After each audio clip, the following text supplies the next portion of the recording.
그러므로 형제들아 내가 하나님의 모든 자비하심으로 너희를 권하노니 너희 몸을 하나님이 기뻐하시는 거룩한 산세례로 드리라. 이는 너희의 드릴 영적 예배니라. 너희는 이 세대를 본받지 말고 오직 마음을 새롭게 함으로 변화를 받아 하나님의 선하시고 기뻐하시고 온전하신 뜻이 무엇인지 분별하도록 하라. 아멘. 지난 3주 전부터 제가 이제 가을절기에 대한 말씀을 나눴습니다. 그리고 이번 돌아오는 화요일이 되면은 이제 가을절기의 마지막인 초막절이 완전히 끝나게 됩니다. 그러면 이제 새로운 시즌으로 들어가게 됩니다. 새로운 시즌으로 들어간다는 건 또 하나님께서 행하실 새로운 일들을 우리가 기대할 수 있게 됩니다. 그래서 이제 우리가 새로운 마음으로 또 그런 하나님의 행하실 일들을 기대할 수 있는데 우리가 주님의 행하실 새로운 일들을 기대하기 이전에 먼저 우리가 마음을 새롭게 함으로 변화를 받는 것이 필요합니다. 왜냐하면 새 술은 새 부대에 넣는 법이기 때문에 주님께서 새롭게 행하실 일들만을 기대할 것이 아니라 주님의 그 새로운 일들이 우리를 통하여 이루어질 수 있도록 소망한다면 우리가 그것을 담아낼 수 있는 그릇으로 준비되어져야 됩니다. 그러면 우리가 마음을 새롭게 하는 일들이 있어야 될 것입니다. 그래서 우리가 생각의 영역들, 마음을 새롭게 하는 것들을 좀 이제 새로운 시즌에 들어가기 전에 준비해야 되는데 주님께서 새롭게 행하실 일들을 기대하는 것을 우리가 뭐 여러 가지로 생각할 수 있습니다. 그런데 개인의 영역이 아니라 이 국가의 영역, 나라의 영역에서 주님이 행하실 새로운 일들을 좀 저는 개인적으로 생각하게 됐습니다. 이제 초막절이 지나가면서 이제 어떤 말씀들을 나눌까 할 때 우리 한국에 대한 마음의 이제 생각들을 좀 주셨고 그런 가운데서 우리 대한민국을 위해 기도하는 사람들이 좀 변화되어져야 될 부분인데 마음을 새롭게 해야 될 것이 어떤 것인지에 대해서 주신 그 마음들을 좀 같이 나누도록 하겠습니다. 고린도후서 10장 5절에 이렇게 말합니다. 모든 이론을 파하며 하나님 아는 것을 대적하여 높아진 것을 다 파하고 모든 생각을 사로잡아 그리스도에게 복종케 하니. 하나님보다 높아진 모든 생각들 그리고 높아진 모든 어떤 의견들, 견해들 이런 모든 것들을 다 그리스도 아래 내려놓아야 된다는 겁니다. 근데 이런 하나님보다 높아진 모든 생각들 이런 것들이 우리가 흔히 이제 말할 수 있는 어떤 원칙이 되는 것들, 이론이 되는 것들 그리고 그것이 철학이 되기도 하고 교리가 되고 사상이나 이념이 될 수 있는 것들입니다. 근데 이러한 모든 것들을 우리가 그리스도 발 앞에 내려놓을 수 있어야 됩니다. 근데 이것을 크게 제가 두 가지로 나눠서 마지막 때 관련해서 우리가 좀 보았으면 좋겠습니다. 첫 번째는 우리가 생각의 미혹 가운데서 우리가 이제 그리스도 발 앞에 내려둬야 될 부분 중에 하나가 유대주의입니다. 마지막 때 깨어서 기도하는 사람들이 공통적으로 경험하는 것들이 있습니다. 다는 아니지만 마지막 때 깨어있는 사람들이 대부분이 이제 마지막 때를 깨닫게 됐을 때 주님 앞에 기도하게 되고 기도하는 가운데 보면 다양한 방법으로 주님께서 이스라엘을 열어주십니다. 그냥 초제한적으로 이스라엘에 대한 마음을 부어주시기도 하고 기도를 통하여 또 어떤 말씀을 읽을 때 어떤 설교를 통하여서 다양한 방법으로 주님께서 마지막 때 깨어난 사람들로 하여금 이스라엘을 품게 하시고 이스라엘 위해 기도하게 하시는 것들을 우리가 경험합니다. 그래서 주변에 이제 마지막 때를 분별하는 사람들이 자연스럽게 시간이 지나면서 이스라엘을 위해 기도하는 것들을 여러분들도 경험을 하셨을 거고 또 그런 과정들 다 겪었을 거라 생각을 합니다. 그리고 이렇게 깨어난 사람들이 이스라엘을 품고 기도하면서 이스라엘을 이제 방문하여 그 땅에 가서 파수하죠. 예전엔 그냥 성지순례, 그것이 말 그대로 성소의 땅이기 때문에 성지순례를 위해 갔지만 오늘날의 이스라엘을 방문하는 많은 사람들은 단순한 선교순례가 아니라 이스라엘을 위해 기도하고 그 땅에서 이루어질 예언의 성취를 위해 파수하러 올라가는 사람들이 많고, 한국뿐만이 아니라 전 세계 모든 나라의 사람들이 와서 기도의 집을 세우고 예루살렘뿐만이 아니라 이스라엘 전역 가운데 흩어져서 기도의 집으로 세우고 파수하는 그런 일들을 우리가 보고 또 듣게 됩니다. 또한 유대인들을 통해서 하나님의 말씀을 새롭게 보는 것들을 배웁니다. 유대의 관점으로만 풀어낼 수 있는 어떤 그 말씀들. 그래서 그런 것들을 통해 우리 이방 그리스도인들이 발견할 수 없었던 또 하나님의 진리들을 깨닫게 되어집니다. 그래서 유대 랍비를 통해서 또 메시아닉주 목사들을 통해서 이러한 말씀들을 보고 듣고 배웁니다. 그리고 또 이제 히브리어에 대한 연구를 통해서 그 히브리어 안에 담겨져 있는 또 말씀의 의미들을 새롭게 배우기도 합니다. 그리고 유대의 전통 안에 그 담겨져 있는 어떤 그 계시들, 절기 같은 것도 그렇게 되어질 수 있죠. 그런 걸 통해 마지막 때에 또 담겨진 그런 메시지들을 발견하게 됩니다. 그래서 유대인의 것들을 보고 연구할 때 새롭게 이 시대에 풀어지는 말씀들이 있습니다. 네, 이런 것들은 하나님이 허락하시는 거고 필요한 것이고 또 하나님께서 숨겨놓으신 것들입니다. 그래서 이때 지금 풀어지고 있는 것입니다. 그런데 유대인들을 통하여 주신 것들, 그래야 우리에게 하나님께서 나눠주기 원하시는 것들은 유대인을 통해서 겸손히 우리가 보고 배울 수 있어야 됩니다. 그리고 이것을 우리의 것으로 품고 또 우리가 적용하는 것도 필요합니다. 그런데 유대인에게 주신 좋은 것들을 우리가 취하고 적용하는 것은 필요하지만, 그러나 유대주의는 우리가 분별하고 경계해야 되는 것입니다. 유대주의를 이렇게 좀 생각하면 좋겠습니다. 유대주의 하면은 이것을 하나의 어떤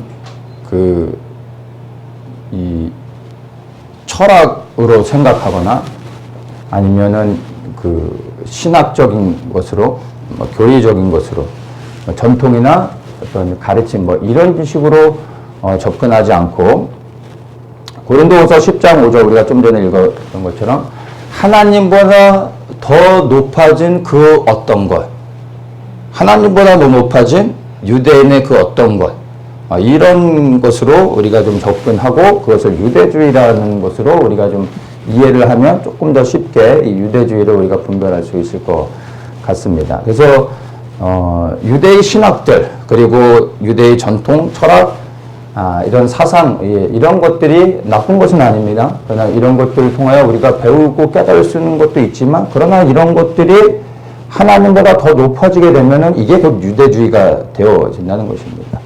예수님보다 유대인을 더 사랑하는 것, 하나님의 말씀보다 유대인의 가르침을 더 우선시하거나 높은 곳에 두는 것들, 그리고 하나님의 나라보다 이스라엘을 더 사랑하게 되는 것들. 처음에 시작은 이러지 않았는데 시간이 지남에 따라 나도 모르게 유대인을 품고 기도하다가 유대화 되어지는 것들이 우리 안에 있다는 것입니다. 그래서 이스라엘 선교사로 갔는데 유대인들을 품고 그들을 전도하기 위해서 가서 유대인들과 가까이 지내며 또 예시바 학교 같은데 토라를 또 배우고 이렇게 하다가 나중에 유대교로 개종하는 선교사들도 있습니다. 기독교가 아니라 말씀을 연구해 보니까 유대교가 맞다라는 거죠. 그래서 개종하는 사람들이 심심치 않게 있습니다. 이게 유대화 되어지는 겁니다. 그러나 완전히 유대교로 넘어가거나 유대화 되어지진 않지만 알게 모르게 우리 안에 어떤 우리 또 신학이나 우리 개개인의 어떤 신앙의 그 모습 안에 유대화되어져서 한쪽 안에 굳어지는, 유대인의 것들로 굳어지는 그런 것들이 이스라엘 위에 기도하는 사람들 안에 부분적으로 있다는 겁니다. 근데 이런 것들이 우리가 좀 분별하며 경계해야 될 내용들입니다. 그래서 한국 안에서도 메시아닉 처치들이 많이 있습니다.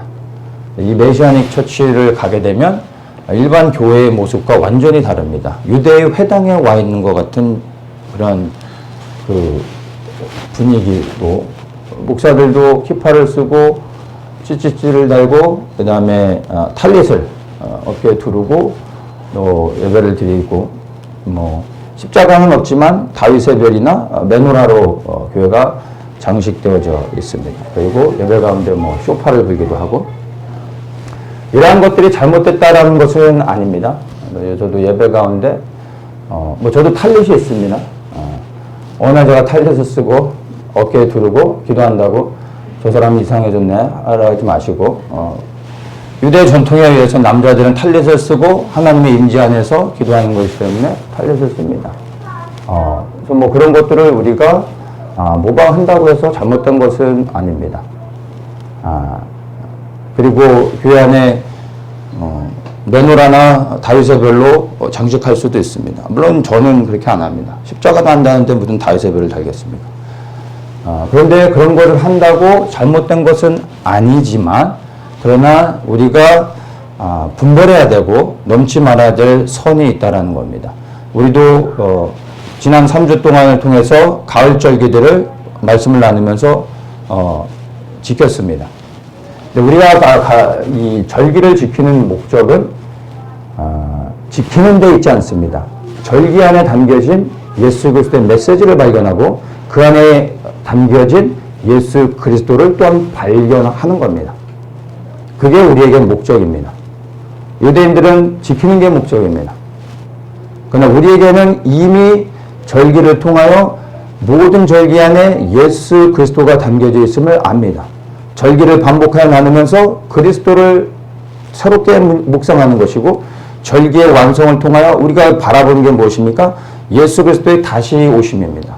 이것들을 끊임없이 반복하여 묵상하고 우리로 하여금 잊지 않게 하기 위해서 우리는 절기를 나누고 이 절기를 지키는 것입니다.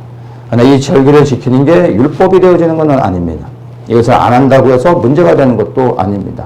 그래서 절기의 본질은 예수 그리스도를 발견하며 그리스도를 더욱더 사랑하고 그리스도를 기다리는 것이 있습니다.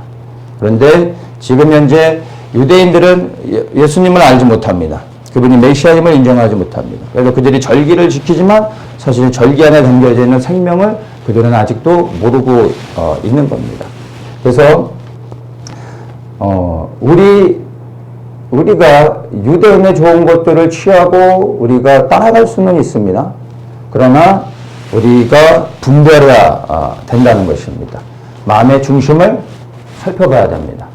내가 이렇게 하는 동기가 무엇인지 분별해야 됩니다. 그래서 본질에서 벗어나면 안 되는 거죠. 그 본질은 예수 그리스도인 것입니다. 그래서 유대화되어지는 것들, 그것을 우리가 경계해야 됩니다. 만약 그렇게 되어지는 우리 안에 부분 모습들이 있다면 그것은 벗어나는 겁니다. 그래서 이스라엘을 사랑하고 유대인을 품고 기도해야 되지만, 여러분 예수 그리스도 안에서 유대인을 품고 예수 그리스도 때문에 이스라엘 위에 기도해야 된다는 겁니다. 그래서 예수 그리스도가 빠진 이스라엘은 여러분 아무런 의미가 없는 겁니다. 모든 것을 그리스도 안에서 우리가 새롭게 발견할 수 있어야 되는 것입니다. 그래서 이스라엘을 사랑하여 이스라엘 위해 기도하는 것 너무나 귀한 것입니다. 그러나 여러분 유대화 되어지는 것은 마지막 때 믿는 사람들을 향한 미혹입니다. 그런데 생각보다 이런 미혹 안에 이렇게 넘어간 사람들, 치우쳐있는 사람들이 많이 있습니다.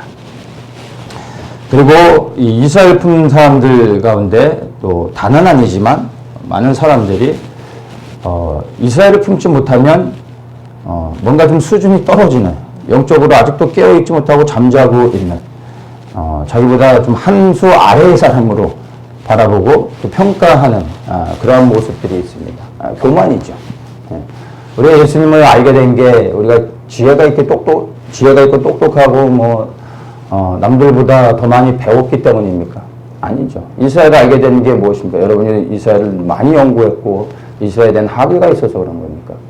그냥 주님의 은혜로 깨닫게 된 겁니다. 열어주신 겁니다. 감사할 거 외엔 다른 게 없습니다.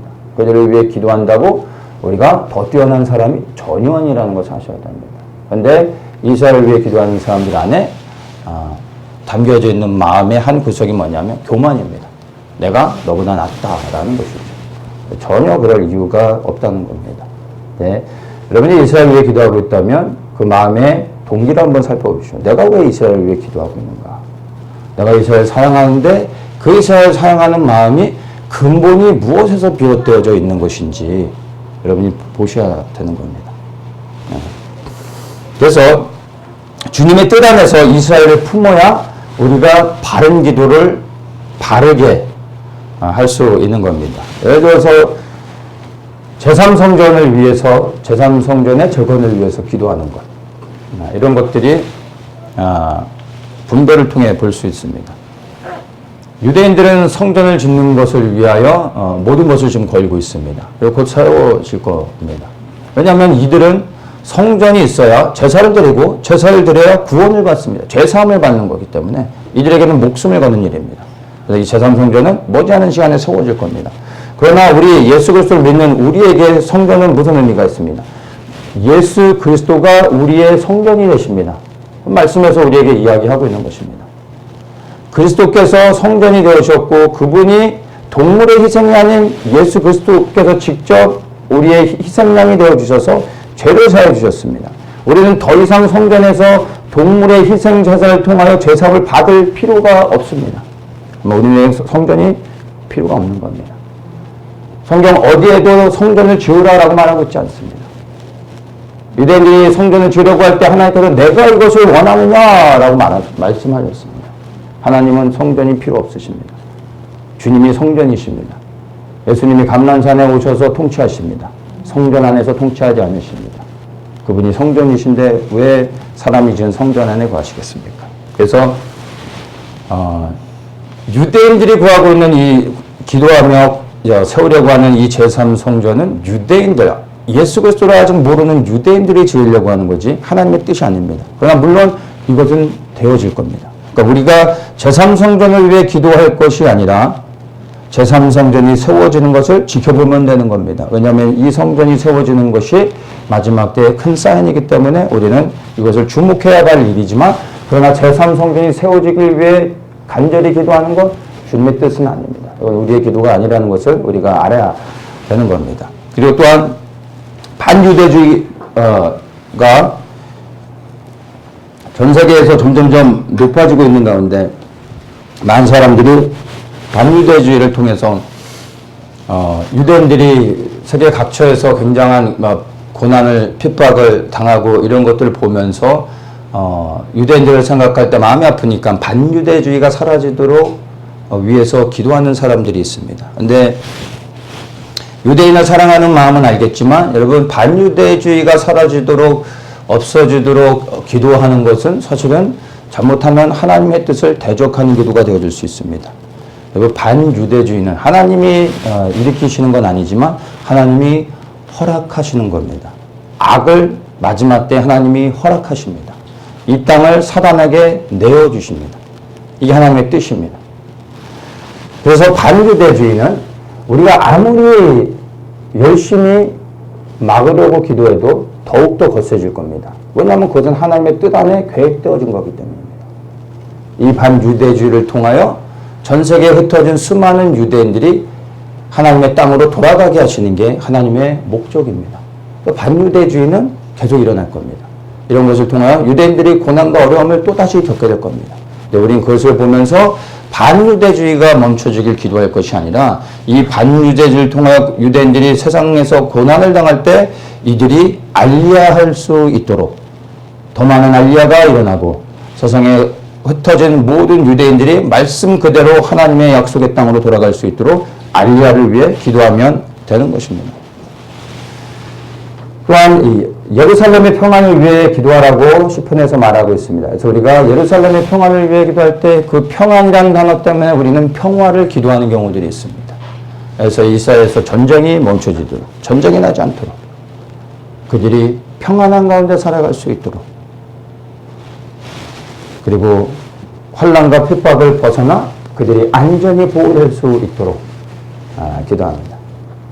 근데 여기 예루살렘의 평안을 위해 기도한다라는 성경적 의미를 정확히 이해하셔야 합니다. 예루살렘의 평화는 어떻게 오는 겁니까? 예수 그리스도께서 이 땅에 오셔야 참된 예루살렘의 평안이 있게 됩니다. 예수님만이 예루살렘의 참된 평안을 성취하실 수 있습니다. 세상의 그 어떠한 방법으로 예루살렘의 평안은 절대 없습니다. 지금 세상의 사람들이 예루살렘의 평안을 위해 힘쓰고 있습니다. 거짓된 것들이죠. 그래서 종교들이 서로 화합하려고 하고 있습니다. 정치적으로 땅을 나누며 어떤 방식으로든 평안을 주려고 합니다. 세상의 모든 방식은 실패할 것입니다. 주님이 오셔야지만 예루살렘에 참된 평안이 있습니다. 그 주님이 이 땅에 오신다는 건 무엇입니까? 예루살렘에 환란이 있어야 된다는 겁니다. 이 계시록의 마지막이 무엇입니까? 예루살렘에 임하는 극심한 환란을 통하여 이들이 세계 모든 나라로부터 거부당하고 거절당하고 이제 사방에 우겨 싸움을 당하고 오직 그들이 도움을 요청할 수 있는 유일한 곳이 하늘밖에 없을 때, 하늘을 들어 이제 고개를 들어 하늘을 바라보면서 그들의 메시아가 그들은 누군지 모르지만 메시아의 구원을 구하며 간절히 기도할 때 그들이 눈으로 볼 수 있게 예수님이 내려오시면서 그들을 구원하시며 예수님을 본 모든 유대인들이 예수님을 메시아로 영접하게 됩니다. 그래서 이들이 메시아인 예수 그리스도를 영접하기 위해서 예루살렘이 임하는 극심한 환란은 이미 야곱의 환란을 통하여 성경 가운데 예정되어져 있는 것입니다. 그래서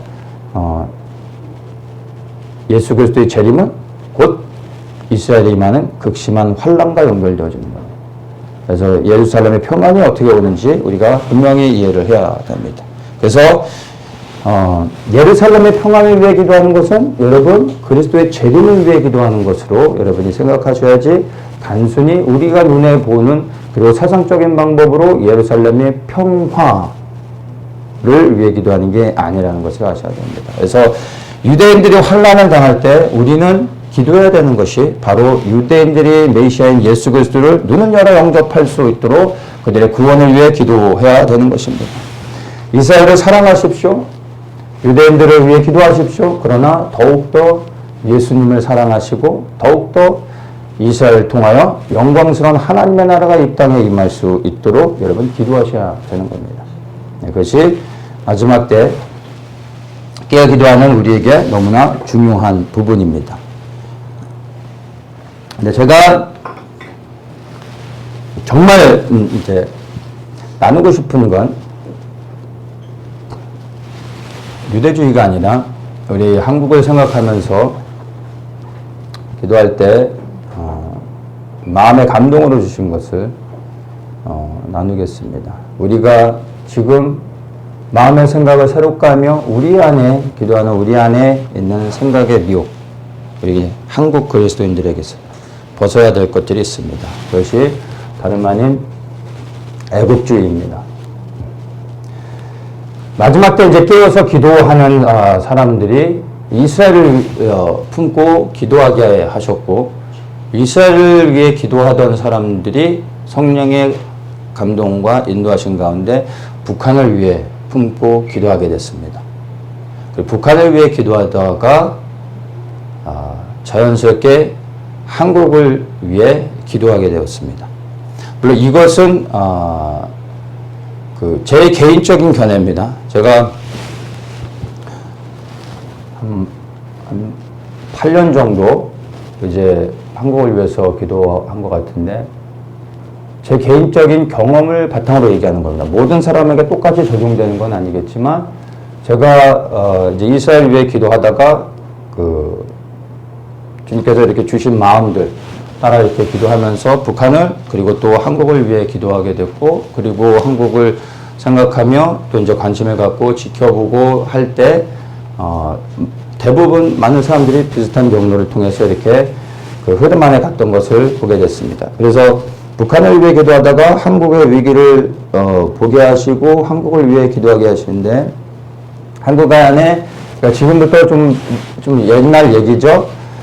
지금은 이제 이런 말은 안 하지만 예전에 그 종북 세력이라는 얘기들 많이 했었죠.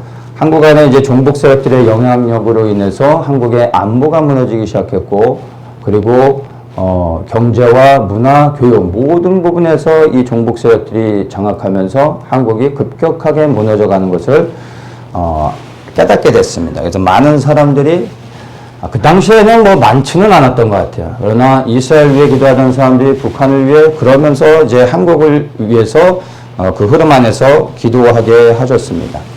그러다가 4년 전에 박근혜 대통령이 부정 탄핵을 당하게 되면서 그때 굉장히 많은 사람들이 깨어나게 됐습니다. 나라의 진짜 큰 위기를 알게 됐습니다. 그러면서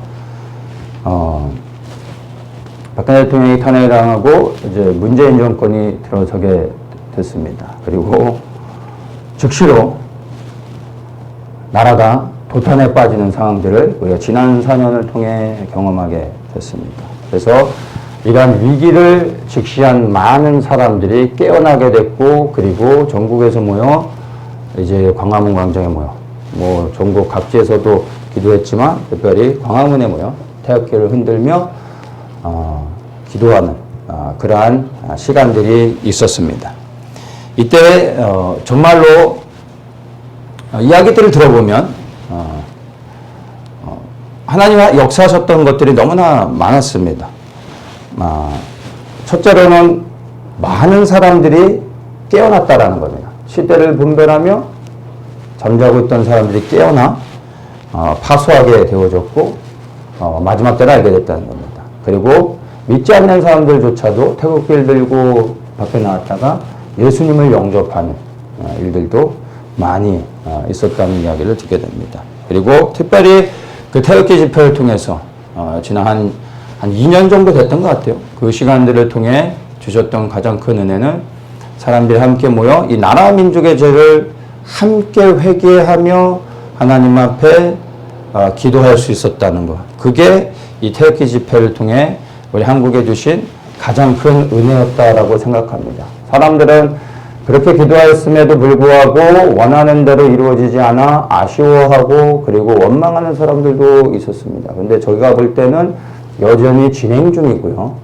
그리고 그 시간에 모여서 눈물 흘리며 나라 민족을 위해 기도했던 모든 그 시간들과 그 기도들은 결코 땅에 떨어지지 않았다고 저는 믿습니다. 하나님의 시간이 되어지면 하나님이 그 기도를 통하여 뜻을 이루실 것이라 저는 믿습니다. 그래서 그런 기도의 시간들이 정말로 우리 대한민국에 주신 하나님의 은혜의 시간이요, 회복하시는 기회였다라고 생각을 합니다. 자, 그런데 반면에 부작용들도 많이 있었습니다. 그 부작용 중에 큰 것이 사람의 미혹이었습니다. 사람의 미혹이란 특정한 사람을 무조건적으로 신뢰하는 겁니다. 그런데 이것은 마지막 때가 가까울수록 점점점 더 깊어질 것입니다. 왜냐하면 미혹은 때가 가까울수록 멀리 있는 것이 아니라 우리 안에 가까이 있습니다. 내 안에 있습니다. 첫째는 내 자신이 나의 미혹이 될 수 있다는 것을 아셔야 됩니다. 그래서 내가 항상 믿음 안에 서 있는가 우리 스스로 분별하고 검증해야 되는 겁니다. 네. 그리고 이 마지막 때 미혹은 교회 안에 있습니다. 목사들에게 있습니다. 특별히 마지막 때를 전하는 목사들 안에 많은 미혹들이 뿌려질 겁니다. 그래서 마지막 때를 말한다고 해서 깨어있는 목사, 분별하는 목사라고 생각하시면 안 됩니다. 네. 저부터. 불신하라는 게 아닙니다. 우리가 온전히 의지할 수 있는 유일한 대상은 예수 그리스도인 것입니다.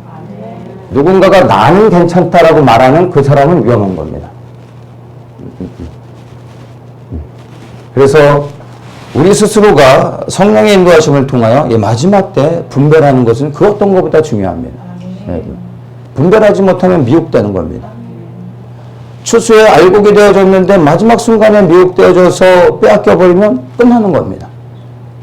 이해되십니까? 그래서 마지막 때가 가까울수록 우리에게 정말 필요한 것은 분별의 영을 갖는 겁니다. 은사를 구하지 마시고 분별의 은사를 구하십시오. 더욱더 구하십시오. 이것이 정말 필요한 것입니다.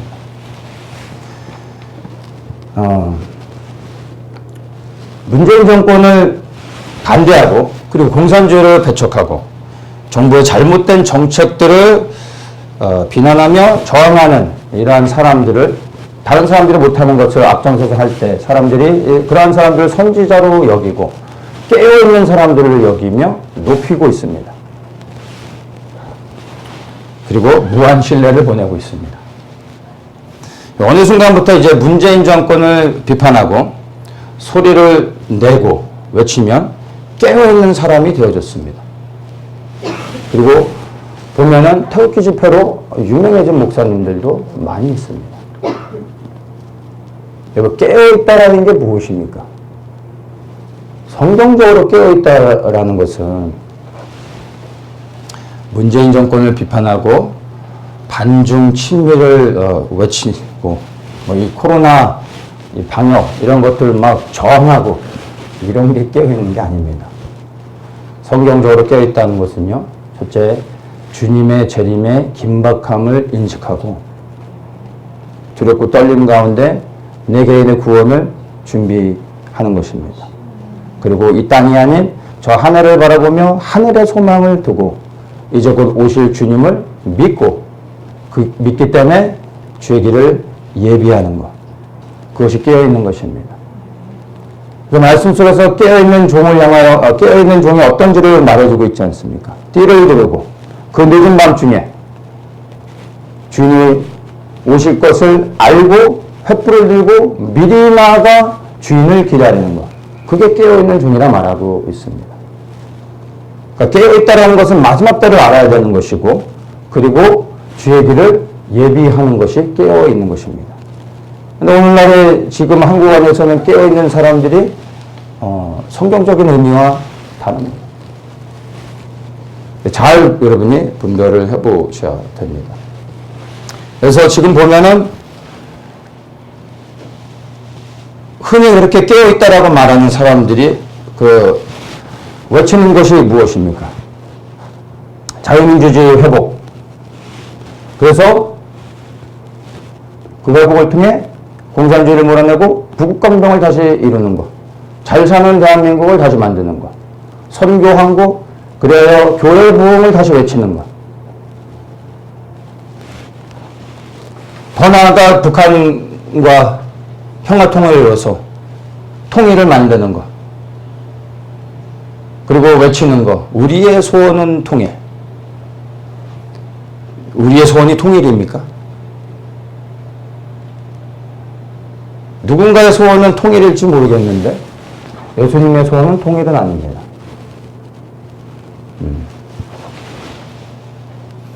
지금의 이 한국의 위기를 마지막 때를 통해서 분별하면서 보지 않으면 결론은 인본주의로 흘러갈 수밖에 없게 되는 겁니다. 그러면 그 끝은 똑같습니다. 땅의 것들을 구할 수밖에 없게 되는 겁니다. 다가오는 것이 무엇인지를 알지 못하고 시대를 알지 못하는데 눈에 보여주는 사건들과 현상들만 바라보고 그것들만 주목할 때 결국에 끝으로 귀결되어지는 것은 땅의 것들밖에 안 되는 겁니다.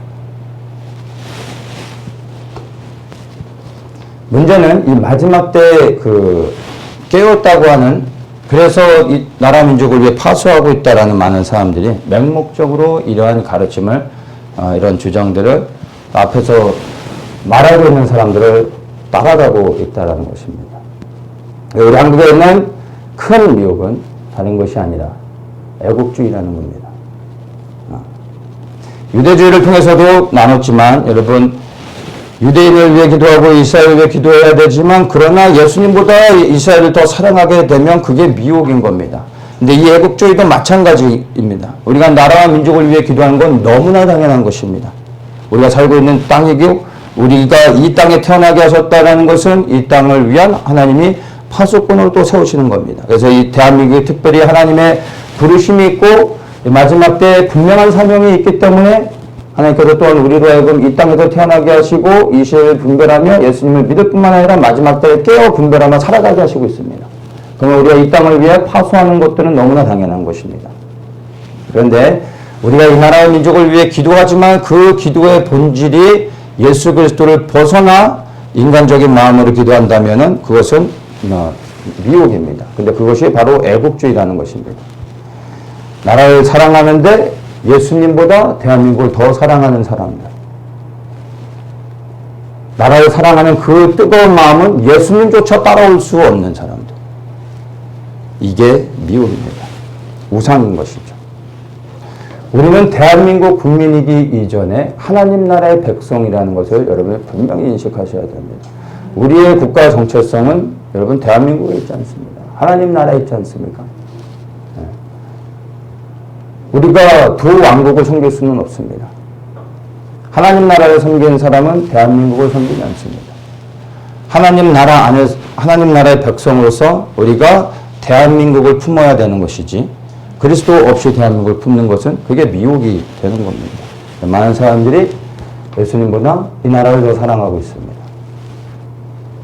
예수님보다 이 나라에 대한 더 위대한 계획을 갖고 있습니다.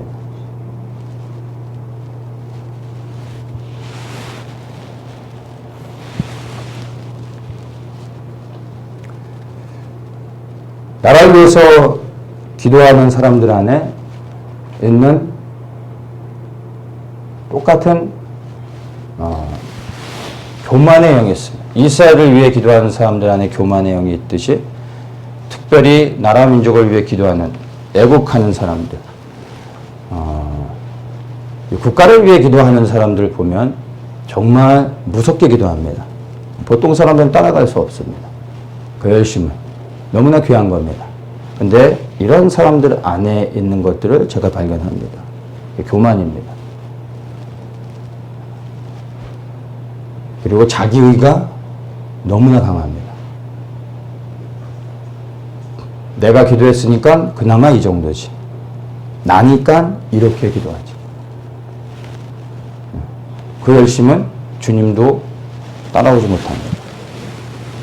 이런 것들을 분별해야 됩니다. 여러분들도 아마 다들 태극기 집회 안 나가보신 분들이 없을 겁니다. 그러면 주변에서 사람들 만나서 이야기도 나누지 않습니까? 그러면 여러분들이 한번 돌아보십시오. 그 태극기 집회에 나가서 내가 기도했었던 그 마음의 중심이 정말 예수님을 사랑해서 예수님의 편에 서기 위했던 것인가? 예수님과 상관없이 그냥 나라를 위했던 것인가? 예수님 상관없이 그냥 나라를 위해서 나갔었다면 여러분 그게 우상입니다. 그게 자기의라는 겁니다. 여러분의 지난 행적을 한번 돌아보십시오. 나라 민족을 위해 기도하고 있다면 여러분 마음의 동기를 다시 한번 진지하게 여러분 스스로가 살펴봐야 됩니다. 왜 대한민국이 회복되어야 하는지, 누구를 위한 것인지, 그리고 무엇을 위한 것인지 살펴봐야 됩니다. 그리고 여러분들이 구하고 있는 이 대한민국의 회복, 그 끝은 무엇입니까? 무엇을 그리고 있습니까? 무엇을 기대하고 있습니까? 평화입니까? 통일입니까? 아니면 부흥입니까? 번영입니까? 네, 마지막 때와 연결해서 볼 때 이러한 단어들, 평화나 통일, 부흥, 이런 것들, 하나님의 뜻이 아닐 수 있다는 것으로 우리가 좀 생각해 봐야 됩니다. 나를 부인해야 주님을 따라갈 수 있습니다. 성경이 말하고 있습니다. 그래서 우리는 나 자신을 부인하고 나의 십자가를 지고 주님을 따라가야 됩니다. 근데 여러분, 나라도 마찬가지입니다. 우리 안에 있는 대한민국이란 자아를 내려놔야 됩니다. 그래야 이 한국을 향한 하나님의 온전하신 뜻을 비로소 알 수 있습니다. 한국을 주님의 발 앞에 내려놓아야 비로소 진실되게 하나님의 뜻 안에서 대한민국을 올려드리고 기도할 수 있다는 겁니다. 얼마나 주님이 못 믿어오면 주님한테 이렇게 해야 된다, 저렇게 해야 된다, 이렇게 해주세요, 저렇게 해주세요. 그리고 그렇게 안 해주시면 주님은 배신자가 되어버리는 겁니다. 주님을 향하여 삿대질하며 원망하는 사람들. 그러면서 무섭게 기도합니다. 그게 과연 하나님이 기뻐하시는 기도인지 생각해 봐야 되는 겁니다. 여러분이 지금까지 나라 민족을 기도해왔던 것들, 마음의 동기를 다시 한번 돌아보면서 그 마음의 중심의 동기가 주님으로부터 온 것인지 아니면 내 마음의 나의 의지와 열심으로부터 시작된 것인지를 마음의 중심을 다시 한번 여러분 돌아보셔야 됩니다. 그렇지 않으면 앞으로 여러분이 계속해서 우리가 이제는 더욱더 나라 민족을 위해 기도해야 되는 시즌으로 들어가고 있는데 헛된 것을, 잘못된 것을 기도할 수 있게 되기 때문입니다. 이 땅의 말 하나님의 나라를 소망하면서 그리고 그렇기 때문에 이 대한민국을 위해 기도하는 것이 아니라면 여러분의 기도는 틀린 것입니다. 하나님 나라 안에서 예수 그리스도의 뜻 안에서 대한민국을 올려드리고 있는지 그리스도 없이 내가 대한민국만을 붙잡고 있는지 돌아보라는 겁니다. 특별히 한국을 위해 기도하는 많은 사람들 중에 제가 발견하는 게 전쟁 나지 않게 기도하는 겁니다. 전쟁은 절대 나면 안 된다는 거죠. 여러분 전쟁 나게 해달라고 기도하는 거 잘못된 기도입니다. 그렇죠? 그러나 동일하게 전쟁 나지 않게 해달라고 기도하는 것 또한 잘못된 기도입니다. 제가 전쟁을 위해 기도하지 않습니다. 전쟁 나게 해달라고 기도하지 않습니다. 그러나 전쟁을 통해서라도 주님의 선하신 뜻이 이루어지게 해달라고 기도합니다. 전쟁 중에라도 하나님 국민의 은혜를 이 민족에게 베푸시옵소서라고 기도합니다. 그러나 전쟁이 절대 나면 안 된다고 하나님께 막으며 기도하지는 않습니다. 왜냐하면 성경을 아무리 봐도 전쟁은 하나님의 뜻 안에서 하나님께서 너무나 많이 사용하시는 하나님의 뜻을 이루는 방법입니다. 모든 전쟁은 하나님의 선하신 뜻 안에서 되어집니다. 이스라엘은 수많은 전쟁을 치렀습니다. 그 전쟁을 통해 하나님이 이스라엘을 심판하시기도 하고 책망하시며 돌아오게도 하시고 그 전쟁을 통하여 하나님께서 이스라엘을 회복하시고 이스라엘을 세워주시기도 합니다. 그래서 이 마지막 때에도 여러 가지 전쟁이 있을 겁니다. 그 전쟁은 하나님의 뜻을 이루는 도구가 되는 겁니다. 그 전쟁은 있을 겁니다. 그러나 전쟁을 위해서 기도하지는 않습니다. 근데 전쟁이 있다라는 것은 여러분 아셔야 되는 겁니다. 근데 우리가 전쟁을 막으면 그런 일이 있으면 안 된다고 기도하는 건 하나님보다 우리가 더 어려워지는 겁니다.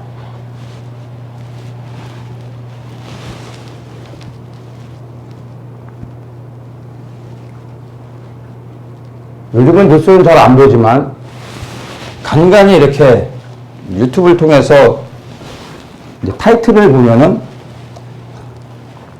보여지는 게 좀 있어요. 얼마 전에 미국이 프랑스를 배신하고 이제 유럽을 배신하고 호주에 이 전쟁을 준비시켜주면서 엄청나게 무장을 시키고 있더라고요. 거의 유럽과 등을 돌리면서 그렇게 하더라고요. 미국이 왜 그렇게 유럽을 뒤통수를 치면서까지 무리수를 두고 호주를 무장을 시키겠습니까? 중국을 견제하는 겁니다. 전쟁을 실질적으로 준비하는 겁니다. 핵무장을 시키고 있어요, 호주를. 전쟁을 준비하는 겁니다. 실질적인 겁니다. 전쟁을 기정사실화했기 때문에 호주를 무장시키는 겁니다. 호주도 그것이 필요하기 때문에 받아들이는 겁니다.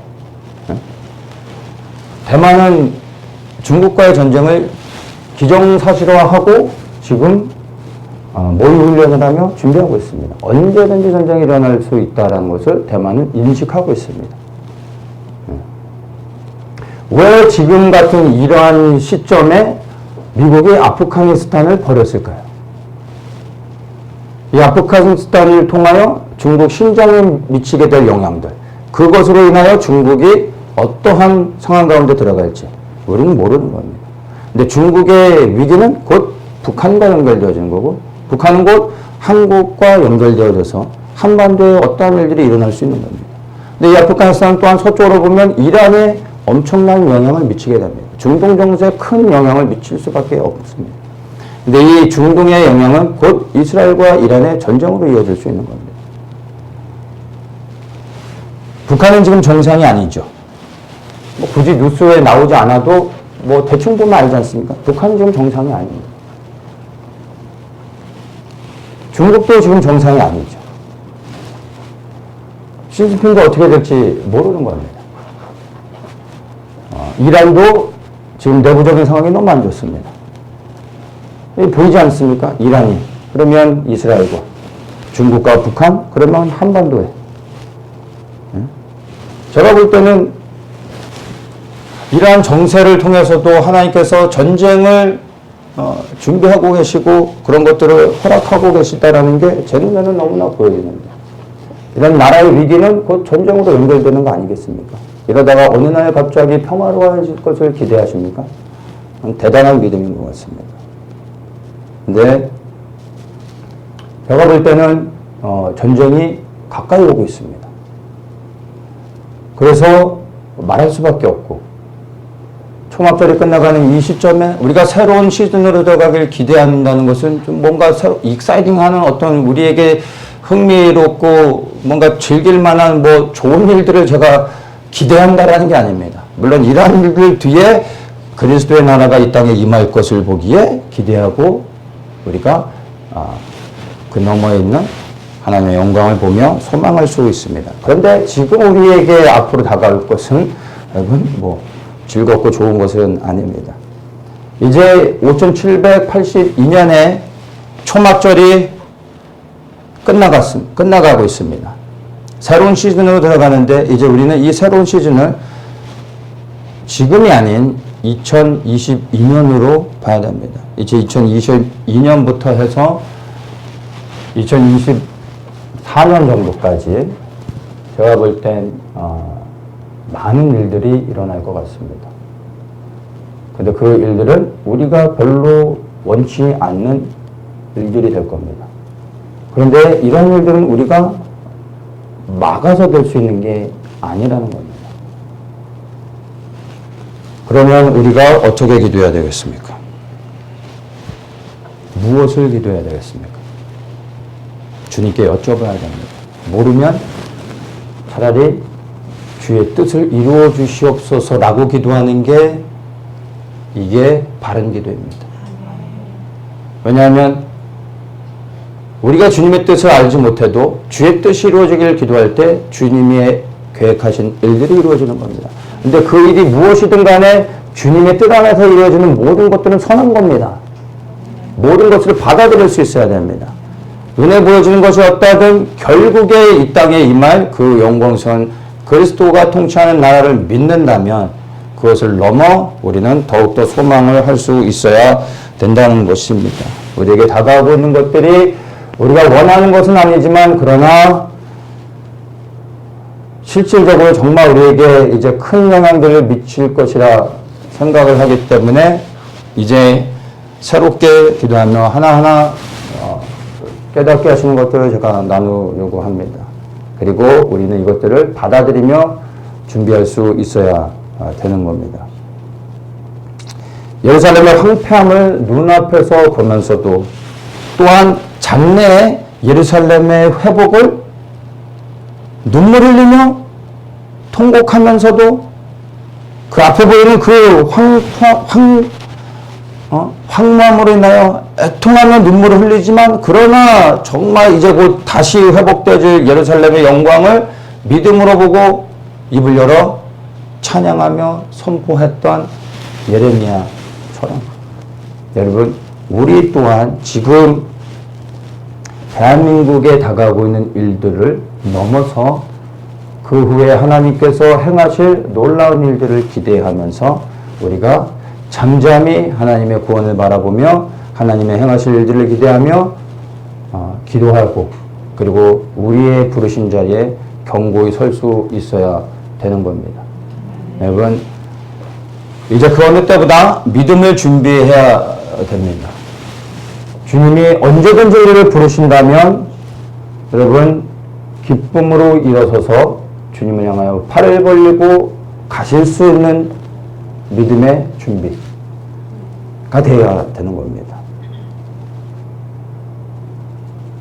우리가 살아가고 있는 이 시대는 장수하는 게 복이 아니라 주님이 부르실 때 기쁨으로 주님 앞에 나아갈 수 있는 것이 여러분 그것이 이 마지막 때 우리에게 주신 하나님의 은혜가 되어질 것입니다.